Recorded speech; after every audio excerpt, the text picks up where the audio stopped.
2022년 5월 16일 보문중앙교회 매일 성경 묵상을 시작하도록 하겠습니다. 오늘 함께 나눌 말씀은 사무엘상 4장 12절에서 22절까지의 말씀입니다. 제가 읽겠습니다. 당일에 어떤 베냐민 사람이 진영에서 달려나와 자기의 옷을 찢고 자기의 머리에 티끌을 덮어쓰고 실로에 이르니라. 그가 이를 때는 엘리가 그 길 옆 자기의 의자에 앉아 기다리며 그의 마음이 하나님의 괴로 말미암아 떨릴 즈음이라. 그 사람이 성읍에 들어오며 알림에 온 성읍이 부르짖는지라.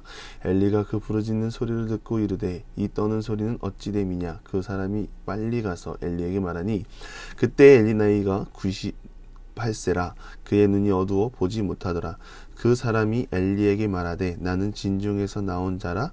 내가 오늘 진중에서 도망하여 왔나이다. 엘리가 이르되 내 아들아 일이 어떻게 되었느냐. 소식을 전하는 자가 대답하여 이르되 이스라엘이 블레셋 사람들 앞에서 도망하였고 백성 중에는 큰 사륙이 있었고 당신의 두 아들 홈니와 비느하스도 죽임을 당하였고 하나님의 개는 빼앗겼나이다. 하나님의 개를 말할 때 엘리가 자기의 의자에서 뒤로 넘어져 문 곁에서 목이 부러져 죽었으니 나이가 많고 비대한 까닭이라. 그가 이스라엘의 사사가 된 지 40년이었더라. 그의 며느리인 비느하스의 아내가 임신하여 해산 때가 가까웠더니 하나님의 개를 빼앗긴 것과 그의 시아버지와 남편이 죽은 소식을 듣고 갑자기 아파서 몸을 구부려 해산하고 죽어갈 때에 곁에 서 있던 여인들이 그에게 이르되 두려워하지 말라. 내가 아들을 낳았다 하되 그가 대답하지도 아니하며 관념하지도 아니하고 이르기를 영광이 이스라엘에서 떠났다 하고 아이 이름을 이가봇이라 하였으니 하나님의 개가 빼앗겼고 그의 시아버지와 남편이 죽었기 때문이며 또 이르기를 하나님의 개를 빼앗겼으므로 영광이 이스라엘에서 떠났다 하였더라. 아멘. 할렐루야. 하나님은 무소부지하신 하나님이십니다. 존재하지 않은 곳이 없으시며 어디에나 계십니다. 우리가 고통받는 자리, 기쁨을 누리는 자리, 어느 자리든 하나님은 그 자리에서 함께 울어주시고 웃어주시고 연약한 자의 힘이 되어주시며 어두운 곳에 인도자가 되시는 하나님이십니다. 그러나 오늘 본문 이전의 상황은 하나님의 무소부지하심을 잘못 이해한 이스라엘 백성들과 장로들이 나옵니다. 만군의 여호와의 언약궤가 없기 때문에 이스라엘이 블레셋 백성과 전쟁에서 패배했다고 생각합니다. 바른 신앙, 바른 말을 할 사람이 한 명 없었습니다. 영적으로 구별된 사람이 한 명도 없었습니다. 전심으로 여호와 앞에 무릎 꿇고 하나님 앞에서 자신들의 죄와 신앙이 아니람을 회개하는 사람이 없었습니다. 되려 그들이 생각한 결론은 하나님의 언약궤가 이 자리에 없어서 전쟁에 패배했다고 생각한 겁니다. 세상을 창조하시고 만물의 주관자 되신 하나님을 언약궤 안에 계신 분으로 한정짓고 힘들 때, 불안할 때, 고통스러울 때만 이용하는 우상으로 바뀌어버린 것입니다. 이스라엘 백성이 하나님을 따른 모습은 부적 들고 다니는 사람들과 별반 다를 것이 없는 모습입니다. 하나님께서 백성들에게 원하시는 모습은 전적인 회개와 하나님과 관계 회복입니다. 하나님과 관계만 풀어진다면 하나님은 우리의 인생과 사사로운 문제 하나하나 지키시고 보호하시는 분이십니다. 우리가 이 기도의 자리에서 지키시고 보호하시는 하나님을 만나는 여러분 되기를 바랍니다. 무엇보다 먼저 하나님께 무릎 꿇고 하나님을 우상처럼 섬기고 있었다면 다 내려놓고 이곳 가운데 나를 세우신 하나님의 뜻과 하나님의 마음을 헤아리고 나아가는 우리 모두가 되기를 바랍니다.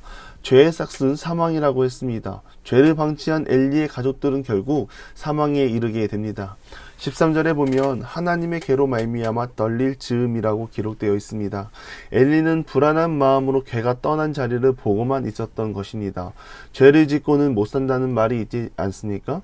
범죄자들이 죄를 짓고 그 죄책감에 견디지 못한다고 합니다. 뉴스만 틀면 관련된 내용들이 나오고 그 관련된 내용들이 나오면 가슴이 철컹거리고 자기 얘기를 하는 것 같아 불안에 떤다고 합니다. 불안에 떠는 인생은 편한 인생이 아닙니다. 또한 하나님께서 우리에게 허락하신 인생이 아닙니다. 그런데 엘리는 제사장직을 맡고 있으면서 떨고 있습니다. 그것은 하나님의 궤가 실로를 떠났기 때문입니다. 율법에도 없고 하나님께서 허락하지 않으셨습니다. 왜 이러한 일이 일어났습니까? 엘리가 하나님의 성전 맡은 일에 충실하기보다는 그 외의 것에 충실했기 때문입니다. 2달 전에 우리는 레위기를 묵상했습니다. 그것을 묵상하면서 이 제사장의 직무에 대해서 묵상을 해보았습니다. 결론은 제사장의 직무 유기는 백성을 사망의 자리로 이끌 수 있다는 충격적인 묵상을 했습니다. 그 결과가 바로 오늘 엘리의 모습입니다. 엘리는 언약궤가 나갈 때 장로들에게 그런 말을 하면 어땠을까요? 안 됩니다. 하나님이 기뻐하시지 않습니다. 이스라엘의 패배는 우리가 하나님을 바르게 섬기지 못해서 일어난 일입니다. 우리 모두 회개합시다. 하나님께 용서를 구합시다. 우리가 하나님께 돌아갑시다. 이런 말을 하면 어땠을까요? 그러나 엘리는 그런 말을 하지 않고 그저 멀리서 바라보고만 있었던 것입니다. 15절에 보면 그의 눈이 어두워 보지 못하더라 기록되어 있습니다. 많은 나이로 찾아온 문제일 수 있지만 엘리는 영적인 눈이 멀어버린 것이 가장 큰 문제입니다. 우리가 영적인 눈이 멀면 죄의 늪에 빠질 수밖에 없습니다. 죄 가운데에서 구별되어 하나님의 선한 일을 감당할 수 없습니다.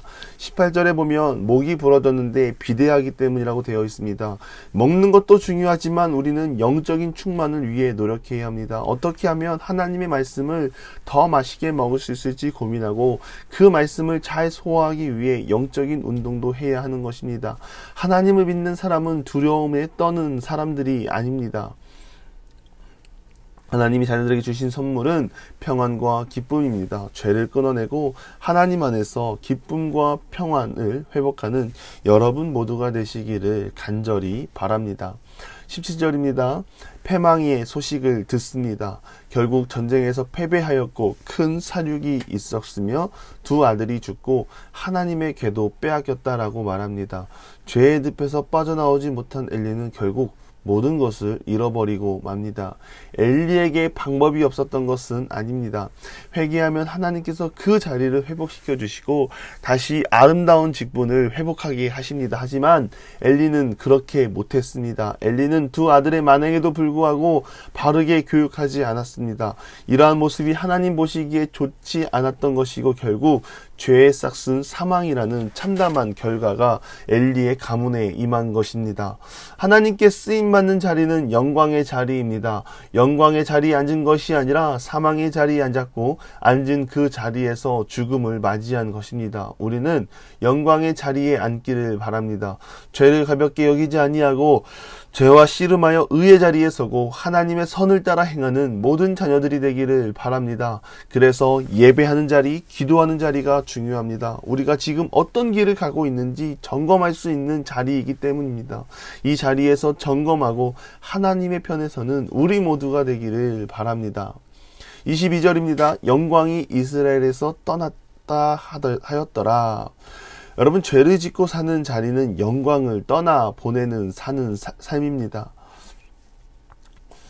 죄를 짓는 그 삶에는 기쁨이 없고 만족이 없고 탐욕만 자리 잡습니다. 그렇기 때문에 무엇을 해도 아쉽고 갈증이 납니다. 돈으로, 사람으로, 물건으로 그 갈증을 채우려고 하지만 채워지지 않습니다. 왜냐하면 그 빈자리는 하나님의 말씀, 하나님의 호흡으로만 채울 수 있기 때문입니다. 우리가 그렇게 지음을 받았습니다. 그렇기 때문에 우리는 하나님의 말씀 외에는 다른 무엇으로 우리 마음의 빈 공간을 채울 수 없습니다. 영광을 떠나 보내는 삶이 아니라 영광을 붙잡고 하나님께 영광 돌리며 나아가는 하나님의 사람들이 되기를 바랍니다. 무릎 꿇고 전심으로 회개하는 그 자리는 하나님께서 다시 회복시키십니다. 영광이 떠난 것 같지만 하나님을 전심으로 붙잡고 의지하는 자들에게는 하나님께서 한없는 은혜를 베푸십니다. 하나님이 우리의 아버지시고 우리를 인도하시는 목자이십니다. 오늘 말씀은 다소 어둡습니다. 그러나 말씀이 주는 교훈은 우리는 어둡게 살지 말라는 것입니다. 죄와 구별되어 선을 따라가고 돌이킬 수 없는 죄의 늪에 빠져 있더라도 무릎 꿇고 하나님 앞에 나아가는 하나님의 사람이 되라는 의미입니다. 우리가 그런 삶을 살고 이 땅 가운데 구별되어 하나님을 높이고 천국을 소유한 사람으로 살아가는 모든 기도의 용사 되기를 간절히 축원합니다. 기도하겠습니다. 죄의 늪에 빠진 자리에서 하나님을 찾는 자녀가 되게 하여 주시옵소서. 무엇보다 하나님을 의지하여 선한 삶을 살게 하시고 선하신 하나님을 따라가는 인생이 되게 하여 주시옵소서. 영광이 떠나간 자의 삶이 아니라 영광을 붙잡고 하나님께 영광을 돌리며 이 땅 가운데에서 하나님의 나라를 온전히 세우는 주의 모든 자녀들이 되기를 간절히 바랍니다. 우리를 하나님의 뜻대로 인도하여 주시옵소서. 예수님의 이름으로 기도드리며 이제는 우리 구주 예수 그리스도의 은혜와 하나님의 극진하신 사랑하심과 성령의 감화 감동 교통하심이 죄를 끊어내고 의인의 삶을 살고 구별되어 무릎으로 하나님 앞에 나아가기를 소망하는 사랑하는 보문중학교의 모든 기도의 용사 위에 이제로부터 영원토록 함께 하시기를 간절히 축원하옵나이다. 아멘.